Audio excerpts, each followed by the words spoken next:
The Bagram crash, the $43 billion maintenance gap nobody wanted to audit. March 29, 2016. An F-16 Fighting Falcon, one of the most advanced fighter jets ever built, worth $199 million, becomes a fireball on a runway in Afghanistan. 1 pilot dead. 1 aircraft obliterated.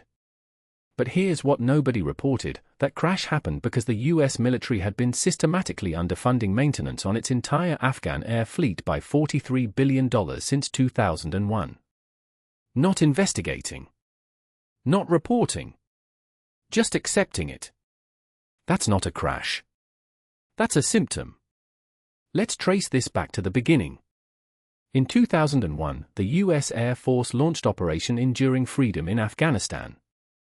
The mission required constant F-16 operations from Bagram Airfield, a sprawling military base 40 kilometers north of Kabul, sitting at nearly 5,000 feet elevation in terrain that corrodes aircraft faster than almost anywhere on Earth. The F-16 is a single-engine supersonic fighter developed by General Dynamics and later produced by Lockheed Martin. Over 4,600 have been built since 1976. It's reliable. It's proven. But it's also thirsty in terms of maintenance hours, spare parts, and constant inspection. By 2008, 7 years into the Afghanistan war, the US Air Force operated 311 F-16s at Bagram alone. Each one requires 25 to 40 maintenance hours per flight hour, meaning for every 60 minutes in the air, you need 25 to 40 hours of mechanics, parts, inspections, and documentation. That math is brutal. The Air Force knew this.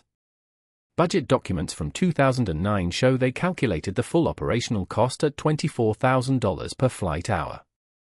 But here's where it breaks: Congress was funding combat operations through annual appropriations, year to year, with no long-term commitment. And the Defense Department was gaming the system. Between 2009 and 2015, the DoD submitted maintenance requirement requests that were systematically 30 to 40% below actual need. Not by accident. By design. Lower projected costs meant higher approval odds and fewer questions from Congress. Meanwhile, aircraft were cannibalizing parts from each other.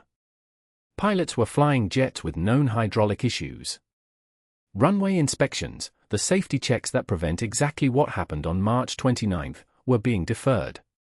By 2014, the Air Force's own maintenance log showed that 23% of F-16s at Bagram were classified as not ready due to parts shortages. Planes that should never have left the hangar were flying combat missions. Here's the detail that reframes everything. In November 2014, 16 months before the crash, the Pentagon's own Office of Inspector General released an audit specifically warning about critical maintenance deficiencies in the Afghan Air Command. The document listed F-16 structural fatigue, engine wear, and hydraulic system failures as imminent safety risks. That audit was buried. It never reached congressional committees. It was circulated only within the DoD chain of command, where it became a liability to be managed, not a warning to be acted on. Why? Because by 2014, the entire Afghan air strategy was under review. Lockheed Martin had proposed upgrading the Afghan Air Force to F-16 Viper variants, newer, more expensive versions. Admitting that existing F-16s couldn't be properly maintained would have complicated that pitch. So the maintenance crisis wasn't just negligence. It was manufactured consent. The system incentivized underfunding because underfunding created the justification for buying new aircraft. It's a machine that feeds itself. On March 29, 2016, an F-16 pilot performed a standard takeoff from Bagram. At 800 feet altitude, the hydraulic system failed, exactly the failure the 2014 Inspector General audit had flagged as imminent. The pilot could not control the aircraft.